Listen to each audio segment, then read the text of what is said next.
We don't always get what we want.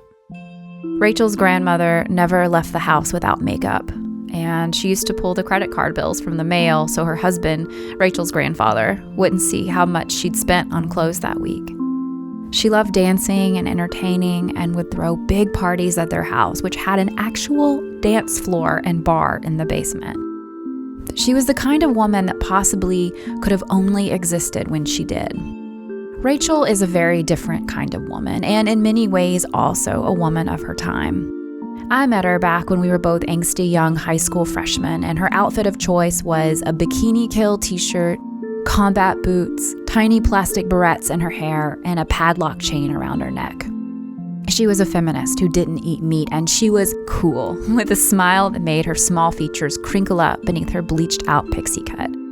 Think of a young Renee Zellweger with the Enid Ghost World fashion treatment, and that was her.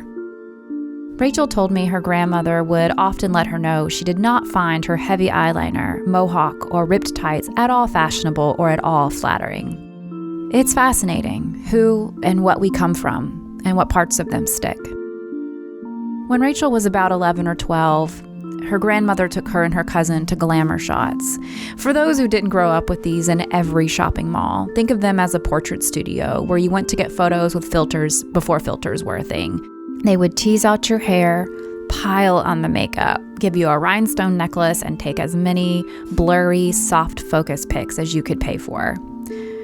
Rachel said she went back and looked at those pictures and remembered how she'd really loved doing them, no matter how corny they look now. During that session, she'd felt as sophisticated and fancy and as grown up as her grandmother was. When her grandmother passed away, she got something that seemed to encompass all of the elegance she associated with her. Unfortunately, it was also something that she found grotesque and that went against her deeply held personal beliefs. Today, on Memento Stori, we are talking to Rachel Delia True about the one thing she did not want. So, hi, Rachel. Hi, Becky. How are you? I'm doing very well today. Good. I'm glad that you agreed to do this. We're doing this via Zoom because you are a nurse, correct? Mm-hmm. That is correct. So Rachel's protecting my health and her health and everybody else's health, which I really, really appreciate. So thank you. So what did you bring for me today? So I selected a fur to talk to you about. A fur coat, a fur jacket? It's like a black fur shawl. Okay. So like a fancy old-timey women's shawl. Can you describe it for me? Yeah, it's all the way black. Doesn't have arms, but it does have like a crease in it so that it'll hang down smooth underneath your arm and not fall off. It has a pretty lining in it that is black with like little gray flowers embroidered inside. It's still in good condition, I think. This is the only fur I've ever like held in my hand or come close to look at. But there's like a couple spots where it seems more worn, like right around the edges where it has a little button to hold it together. And then inside the right interior of it, it has the initials embroidered DTP. And whose initials are those? That is my great-great-aunt Delia, who I'm named after. I'm Rachel Delia. And so she was the original owner of the fur? She was. Who did you get the fur from? I got the fur from my grandmother, Janine True, when she passed away. Okay. Well, actually, my aunts decided that I should have it, so it wasn't like willed to me, or she didn't tell anyone that she specifically wanted me to have it. Everyone just really, really wanted me to have it. So it was your great-great-aunts, and then your grandmother got it when she passed, and then it was given to you when your grandmother passed away. It was. Why do you think your aunts wanted you to have it? I think it was because I was named after my Aunt Delia, who we called Aunt D. We were all together in my grandmother's room.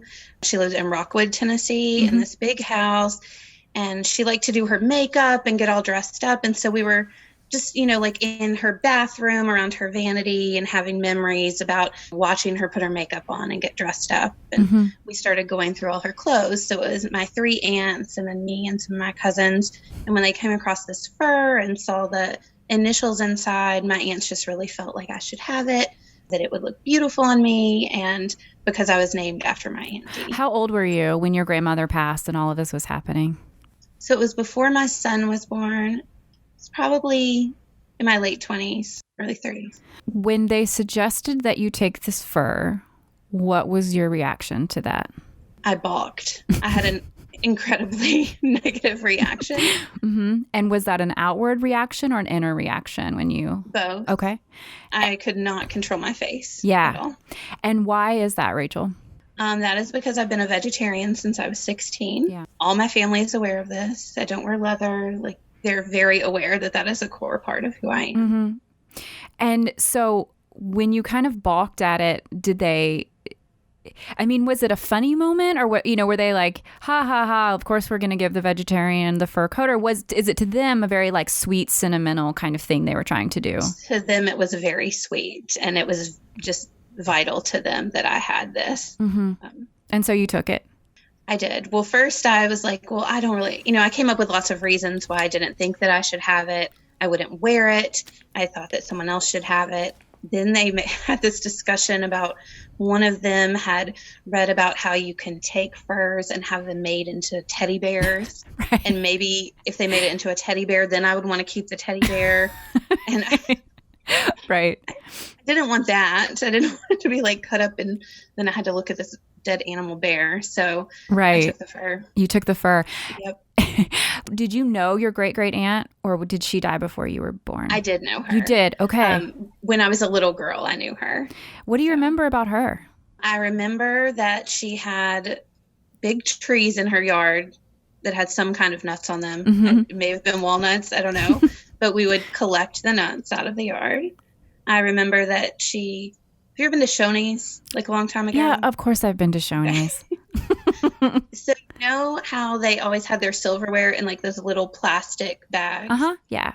So she would save those plastic bags. And then when we would come over, she would fill them with candy, like orange slices and peppermints and stuff, and give that to us when we were on our way out the door. Oh, I love that. I do too. I have good memories of her. And she was a school teacher and then became a principal of a school that was actually in Donaldson, Tennessee. Mm-hmm. But that was all before I was born. Mm-hmm. So I just knew her when she was much older. What did she look like? She was thin with like very short curled gray hair, always perfectly groomed and put together, still very beautiful. And she always wore bright red lipstick and she had an enormous smile. Do you ever remember her wearing the fur? No. So do you remember your grandmother wearing the fur? No. But when I was over, my grandmother was not usually dressed up. Okay. So she and my grandfather went to lots of events. They liked to get dressed up and go out. They danced all the time. He was in the Air Force. So for years of their lives, they would go to all these Air Force events and parties. And so she dressed up a lot. So I'm assuming those are the time periods she wore them. So I'm kind of curious, about a fur is such an interesting item because I think it's meant to evoke sort of a sense of glamour and a sense of wealth. I mean, is that the kind of person that either your great-great aunt or your grandmother were? Were they kind of people that liked to be glamorous and kind of fabulous and evoke an aura that they were the kind of people that would have furs and wear furs, That is very much my grandmother. Okay. Or my granny. That's what I called her. Mm-hmm. Very much glamorous and wanting to be glamorous. Mm-hmm. And I feel like she really was, even dressed down in pants and a sweater. Mm-hmm. She always put makeup on, always to go out. And she wore so much makeup. I remember her, like, before we would go out somewhere together, she would tuck tissues into her shirt. Oh, my gosh. Like, around her neck to put it on so it wouldn't mess up her shirt. I need to start doing that. I'm going to steal this tip from your grandmother.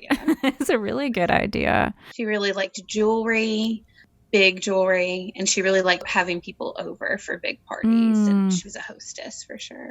Were you close to her? Yes, very close to her. Was there anything else that you wished you had gotten from her besides this or in addition to this? I don't think so. Yeah. No, I mean, I just have such good memories of her. I still have some letters that she wrote me, birthday cards that she sent to me when I was a little girl that she wrote sweet messages in. Mm-hmm. And wasn't really a material item that I associated with her that I had like good memories of her with that. I just have good memories in general of her. Did anybody else in your family want the fur? Not that I'm aware of. Or you would have gladly given it to them? Yes, I definitely would have. So you got this, you said in your late 20s? Okay. Or early 30s. Okay. So late 20s, early 30s. Yes. That's been a few years since then. Where do you keep the fur now? I mean, where did you keep it when you first got it, knowing that this was something that you felt pretty strongly about not wanting, but understanding the emotional significance of it? So what did you just immediately get it home and shove it in a closet somewhere? Yes, that's exactly what I did, in the far back. And then I put a very large like pea coat in front of it so that you could not see it at all. And I tried not to think about it. Really? What disturbed you the most about it? That it's a dead animal. Yeah. And that I was supposed to take care of this and keep it forever and never get rid of it. It made me sad. And it made me sad that it made me sad because it's a dead animal in my home. But it also made me sad that this could have been something that was special to my granny. And then, like I felt bad for covering it up and I wasn't going to wear it. So I felt sad for two different reasons. I mean, did you ever even put it on? I put it on once with all my aunts in my granny's bedroom. And they oohed and awed about how beautiful and glamorous I looked and how it fit me perfectly and how I reminded them of my grandmother. And so, I mean, that's why I ended up taking it because it made them so happy. But that's the only time I've ever put it on. Yeah. And so you sent me some pictures of it, which it is really beautiful. And I really love the monogram on the inside of it. I feel similarly to you. I don't wear leather. I don't wear fur. I certainly wouldn't buy a fur, I don't eat meat as well. So I understand that, wanting to recoil from that. And because I think to us, it feels kind of horrific to see that. And for me, not dissimilar from seeing a coat made out of human skin. I feel like it's sort of the same thing, Right. So I totally get that. But you sent me some photos. And so you have a daughter. I do. And how old is she? 18. She's 18. And so you sent me some prom photos of her. They're actually New Year's Eve photos. New Year's Eve photos. Okay. And she's wearing it. She is. So tell me about that. Did she ask to wear it? Did you volunteer for her to wear it? Does she hold sort of the same ideas about animals that you do? Or how did that come to be? So she's a little bit different than me when it comes to animals. She loves animals. I raised her a vegetarian. Since she became a teenager, every now and then she'll eat meat when she's out with friends. She never asked me to make meat, or she doesn't cook it, anything like that. So she would wear leather shoes. I think she has leather Adidas. So she knew I had it because I've told her the story before, and she saw it in the closet when we moved and everything. And she was dressed up and had this maroon crushed velvet dress that she wanted to wear for the New Year's Eve party she was throwing. And she wanted a black shawl to go over it to make it look fancier. And I thought about the fur, and I said, well, maybe you should wear my granny's fur. And she tried it on. And I mean, obviously she looked adorable in it. And did she like wearing it? She did. She felt very fancy and glamorous. And that's the point of it, right? It is, I think. Yeah.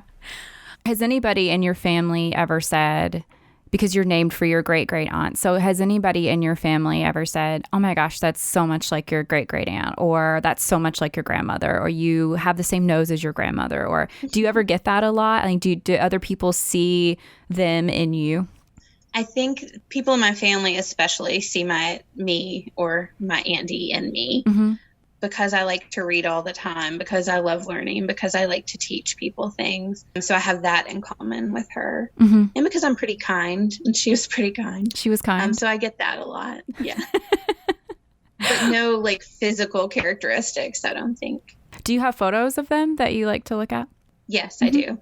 I have a photo of my auntie holding me when I was a little girl, like tiny, probably less than 2. Yeah. And she's looking down at me with this big smile. And I have a little blue dress on. Was she related to you on your maternal side or your paternal side? Paternal. And and so she must have been sort of this important person, at least in your father's life, for you to be named after her, I would think, right? Yes. Okay. What was their relationship like? Were they close? They were close. He loved her very much, and she loved him very much. She was very proud of him. I love that. So your daughter is not yet gone off to college, but she is starting sort of the rest of her life, right? She's sort of crossing the threshold into adulthood. Is she still living with you now? Yes, she is. So when she leaves, will you give her the fur to take with her to keep in her closet? So I hadn't thought of that until right now, but I think that's a brilliant idea. And when she's done with college and no longer in a dorm in New York and has her own place, I think that's probably what I will do. Yeah. If she will take it. If she will take it, then you would give it to her. So if you didn't have, let's say you didn't have your daughter and you didn't have any relatives or any children that could potentially take this item, what would you do with it? I have no idea. And let somebody else deal with it whenever you died and they were cleaning out your stuff? I probably would. I can't imagine who I would give it to that I would feel okay about giving it to, because it is part of my grandmother and my great aunt or great aunt. It's just, it's part of our family story. And so even though I don't want it, I do want it at the same time. So you kind of said something, it's part of your family story. So what's your kind of take on that? The idea that these objects that we get from people who were important to us, well, sometimes they were important to us. Sometimes we may have never known them, or we only knew them when we were children and then they pass away. But we get these heirlooms as a link to, like you said, your family story and your family history. Looking at it as sort of a talisman in that way, does it make you feel better about it rather than it being a fur and a dead animal? And yes, it does make me feel better about it. It makes I still don't want to have it, right? But I can accept that I do have it. Yeah, and it makes you feel connected. It does. Yeah. And that's especially when I saw Adelise, my daughter, wearing it. And then again, when I was looking at those pictures to send them to you, it did make me feel happy that had been my auntie's, and then that had been my granny's, and then now my daughter was wearing it. Yeah. So that was a pretty powerful thing to see her wearing that all dressed up and fancy. Yeah. I think that there is something to that, like heirlooms and inherited items, and there is some sort of magic or some kind of hoodoo or some, some kind of energy or, something attached to it that makes it special in that way. Let's say that this ended up in a vintage store, or it ended up in an antique store, and somebody else bought it and loved it and appreciated it. Even though they didn't know you and they didn't know your family, would that be good enough? Would that be okay with you? I think so. But I wouldn't want that to happen when I was alive. Does that make sense? It does, yeah. Would you feel like you were betraying your family in some way if you just got rid of it? Yes. Yeah. Yes, I definitely would. And not just my living family and my aunts. I would feel like I was betraying, our whole line of family. like your ancestors, like back in the old country, would be like, what is she doing? She's getting rid of this fur. So do you know anything about where the fur came from? I have no idea. Is there like a label or anything inside of it? Yes, there's a big label right on the inside, and it says Kane Sloan Company, Nashville. That would have been my guess, honestly, that is where it was from. Yes. That was a big department store in downtown Nashville. I actually have a vintage coat that has from Kane Sloan, and so I was like, maybe it's the same thing. So it's from Kane Sloan, so you do know that. It is. And then it says Fur Salon right underneath that. Did they have like a whole fur department? I would have to guess. I mean, I want to say that they closed. I mean, we're the same age. So I think Kane Sloan was still around when we were kids, but not for too much longer, maybe. Yeah, I think so. I'll have to fact check that. But I know you don't want to touch it, but can you just hold it up by the hanger so I can see, like, I'll touch it. Is it okay? Can you see it? Yeah, I can see it. Yeah. Do you want to see this part? Yeah. Can you see that part? I can. Okay. The monogram, do you know if she did that or she had that made? Had that done? I don't know. Yeah. I wonder those things, but there's no one to ask anymore. So there's no one to ask, like, did my great-great-uncle give it to her as a present? Did she pick it out and buy it for herself? Was it for a special event? Like, I've wondered all those things while looking at photos and stuff of my family. Yeah. Getting ready to talk to you. But there's no one who would know anymore. Do you know what years or what era this is from, if you had to guess? I have no idea. That's not helpful information, but I don't know. And when I saw the wear on it, when I was really looking closely, just like kind of the frayed edges, just a tiny bit on the inside. Yeah. I thought about, well, maybe I should take it somewhere where they can like clean it and make it all fluffy fur again. But then I don't know if I want to do that either. I don't know. I don't know if I want to handle it that much. Yeah. So that's interesting that when you think about gifting it to your daughter, even though this is an item that I don't think it's dramatic to say it's like pretty abhorrent to you, the idea of it. But even so, when you think about giving it to your daughter, you want it to be as beautiful as it can be. Yes, I do. Why is that, do you think? Because I think if my granny or my auntie was giving it to my daughter, that they would make sure it was beautiful and perfect. I love that. Part of me would like to know what kind of animal it is, but part of me would not like to know. So I have not pursued that. Is there can you do that? Can you take it to a furrier? And I'm sure, right? I mean, that's their job, I guess. They would know. I would think so. Have you ever asked anybody in your family if they know what kind of animal it is? Yes, I asked my aunts, and they just said, maybe it's a mink. No one knows. No one knows. Yeah. Yeah. So I just looked up Kane Sloan Fur Salon, and it does look like most of it was mink, which is really sad. That's what I was just thinking. I was picturing a little tiny mink thing. Yeah, I think a lot of it is, but a lot of this is brown too, so I don't know. So what difference would it make what animal it was to you? I don't know. I guess maybe so I could picture its sad face. I don't know. Maybe I would feel like I was honoring it more by knowing what kind of animal it was. I don't know. Yeah. Have you ever thought about burying it? I know that's a strange question. No, but that's also a good idea. But I would probably need to know what kind of animal it was then and put a little marker. Yeah. You know, like when you bury a pet. So this is not like the house is on fire. You can grab one thing. This is not it, right? No, I wouldn't. No, it would not even enter my mind that I would grab this at all. Do you have other things that are from either your great-great aunt or your grandmother? No. This is it. This is really This is it. that connects you. Photos. But you do feel like that connection and those memories are stronger. Like you don't need this coat to remember them, or you don't need this shawl to remember them. Exactly.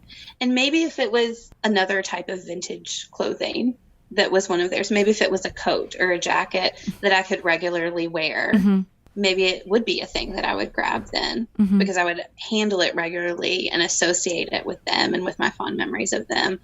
But it's just in a very deep, almost unconscious way that I connect it with them, because the primary thing I associate it with is the dead animal.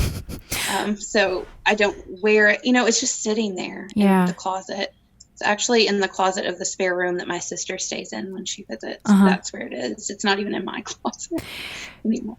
So did your grandmother, did she know how you felt about, you know, furs and eating animals and all of that stuff? Yes. And you guys talked, right. So she knew. So would she herself have ever thought about giving you this, even as sort of like a joke? I really don't think so. Yeah. I don't think so at all. I feel like maybe if I'd been in her closet with her at some point, she would have, because she was pretty funny. I feel like she likely would have tried to get me to try it on, thinking that was hilarious, but she never would have thought, Rachel, you should take this when I die. That's never a thing she would have wanted. Do they ever ask you about it? Like, hey, Rachel, what do you ever, you know, do you ever wear that fur? Nope. So I really don't know why they were so insistent that that was the one thing I should have. Yeah. I guess the connection to your great-great aunt makes sense. I have to imagine, though, that there were other items that were equally as beautiful or as glamorous, or, I mean, it seems like they could have given you a tube of her red lipstick and you would have maybe, you know, treasured it more. Or a necklace or a bracelet or something like that. Yeah. But you got this instead. I did. Would you hope that if your daughter took it and that if your daughter had children, would you hope that she would give it to her children? Yes, I guess I would. I hadn't thought about that either before. Because I kind of feel like if she takes it, this sounds mean, but it's okay. I hope that if she takes it, then it's not my problem anymore. Like, it's up to her, whatever she wants to do with it. And I have passed it on and done my duty for like part of the family. And then it's on her. So whatever her feelings are about it. Yeah.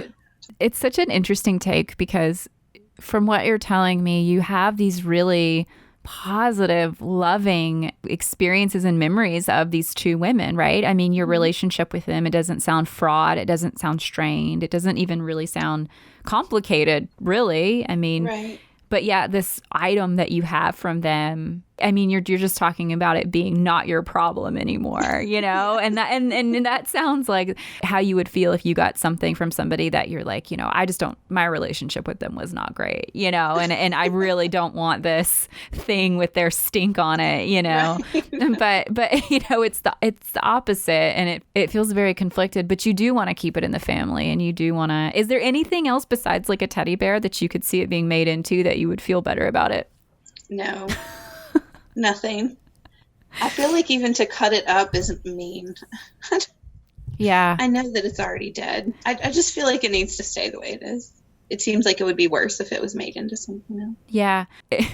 I don't know why you would have ever thought about this, but I just had this idea of like, when you die, if I don't think your daughter would do this. I'm sure she knows how you feel about it. But if they're like, we want Rachel to look, or I want my mom to look as beautiful as she can look and as glamorous as she can look, like, let's bury her in the fur, you know? Maybe that would be kind of awesome. Yeah. We would like both be buried and laid to rest together. You would both be laid to rest. It's not anybody's problem anymore. That's true. She would not have to worry about it later in life and feel bad if she wanted to get rid of it. Right. And it still stays in the family. Exactly. So maybe I'll have to talk to her about that. Maybe you should be buried in the fur. Maybe so. I would look glamorous. You would look extremely glamorous in it. I would. Yeah. That's a good idea. Even sitting next to it, you're kind of like, you're like leaning away from it, you know? You know what I mean? When you first got it, did you call anybody and say, listen to what I just got from my grandmother? Yes, I did. I called many people. Many people. My boyfriend, my best friend from childhood, because it was just so unbelievable that that's what I would be coming home with. Yeah. Was this fur. It did feel like, it feels like you would just be like, is this a cosmic joke on me? Like, right. You know, is this like every person that's ever taunted me for not eating meat or not wearing leather? You know, it's like, ha ha ha, like you get this. Yeah. Did you ask them like, what should I do with this? I don't think so. No, because you knew you had to keep it. I think I did say, I can't wear this. I didn't ask them what I should do with it. Were you ever afraid of anybody else finding it in your closet? I don't know why they would or how that would happen, but, you know, were you ever afraid of somebody thinking that you were like I don't know, you're like a closet fur wearer or something? Any of your vegan friends or... I never was afraid of that. Okay. But I would have been appalled if someone had come over and didn't know about it and wanted to borrow clothes and looked in my closet and discovered it. That would have been, I would have felt terrible. Why? I mean, you didn't buy it. It wasn't something you got by choice. Because I don't want anyone to think that I'm a person who would own a fur. Who would be okay with it. I wouldn't want to. So you're like, I can explain. Right. I would definitely need to explain. So this is a strange question, but do you have a will? No. Okay. You should have a will, Rachel. Everybody needs a will.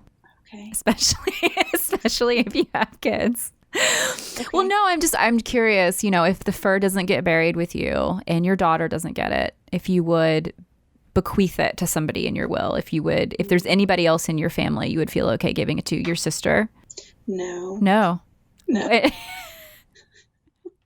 I mean, I don't think she would want it. Okay. For the same reason or different reason? No, I mean, maybe she would want it. Maybe I should ask her instead of just make up answers for her. She's not a vegetarian. She doesn't, I mean, she would never buy a fur. Mm-hmm. She wears leather. I don't know if she would put it on or not. I can't imagine her wearing it. Yeah. It's not her style at all. Right. Would you ever sell it? No, I would never ever sell it. If like things were bad and you were like Steve Martin in The Jerk and you have like a chair and you have, you know, and you have like a robe and it's like, you know, things are dire, but still you would hold on to it. Yes, I probably would. Oh. Well, if all I had was a robe and a chair and then I was having to carry this fur everywhere and look at it all the time, then I might have to sell it if I had to physically touch it all the time. Man. But I can't imagine selling it. Yeah. That's so fascinating. So your dad, first of all, is your dad still with us? Is he still living? Okay. And so your dad knows that you have the fur. He does. I bet he's forgotten by now, though. He probably doesn't remember at all. What happened to the rest of her things? So my grandfather just passed away earlier this year. Mm-hmm. And so Most of her things were still there in their house. Okay. So when he passed away, then we had to go through everything, and she still had so many things left. You know what? Actually, I do have something else at my granny's. What is it? I'd forgotten about. I just have a scarf, or 2 scarves, but they're like thin, silky scarves. One of them is red with an argyle pattern, and one of them is black that has white polka dots on it. And you chose those for yourself? I did, yes. And do you wear those? Do you use those? No, but they're hanging above my mirror that I see when I get ready. So it's interesting that I didn't even think of them at all right now when you asked. Well, because you probably see them every day, right? And yes, you don't have the same, complicated feelings about them.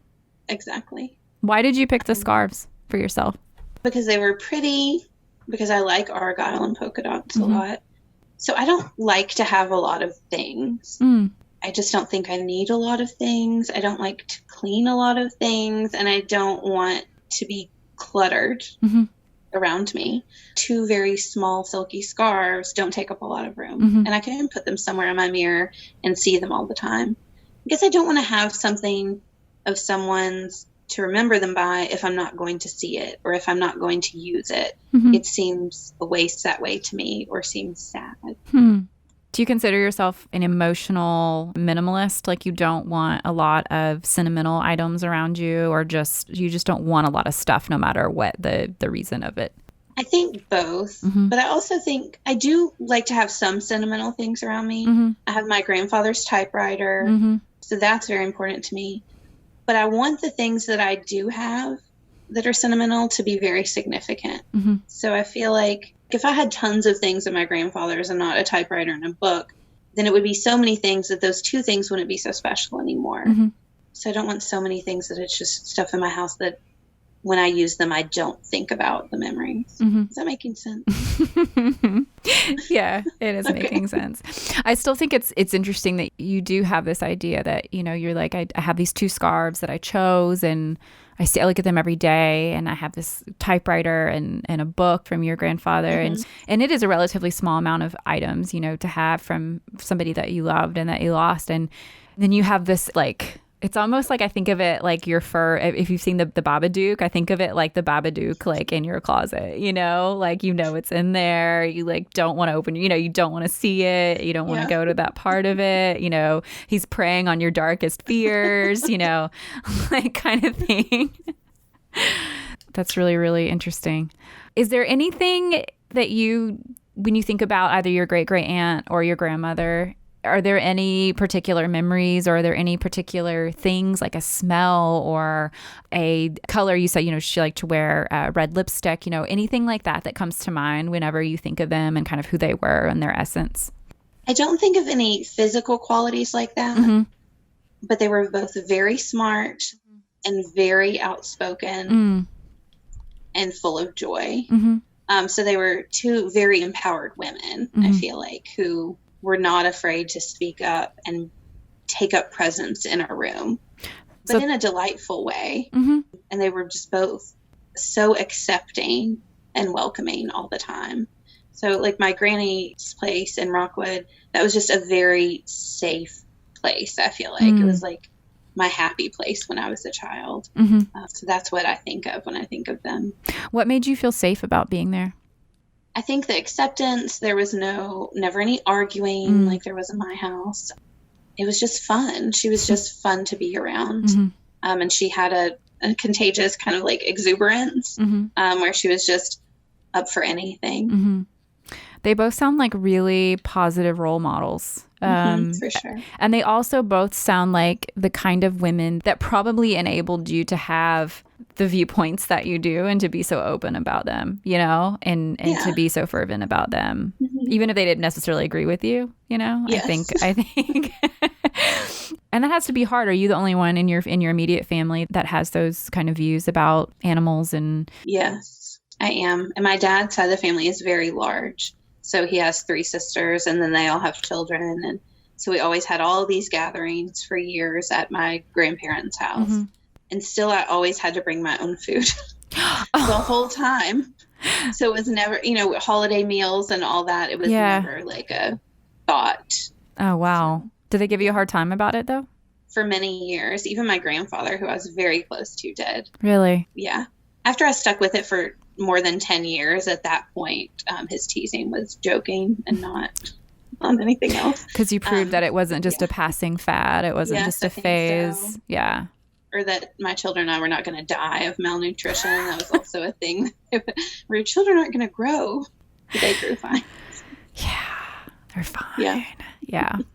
That's really funny.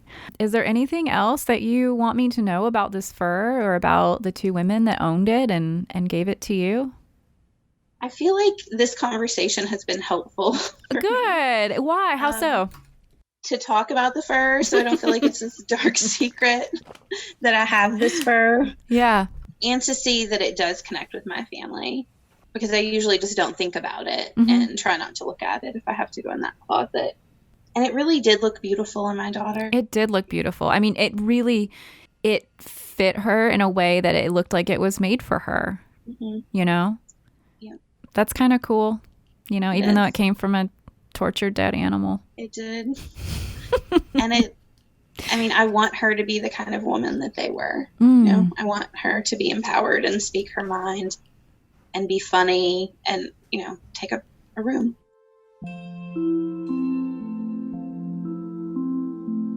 Thanks so much for listening.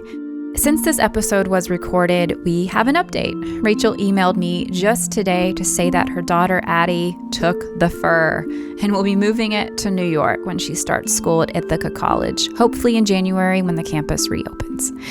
Thanks as always to our engineer, producer, and We Own This Town groundskeeper, Michael Eads. Original show music composed by Ryan Briegel, who is also the host of Vidolatry and My Fantasy Funeral, and who is coming out with a brand new podcast very soon. So keep your ears open for that, as everything he does is so good. Join me again in 2 weeks for the next episode of Memento Stori.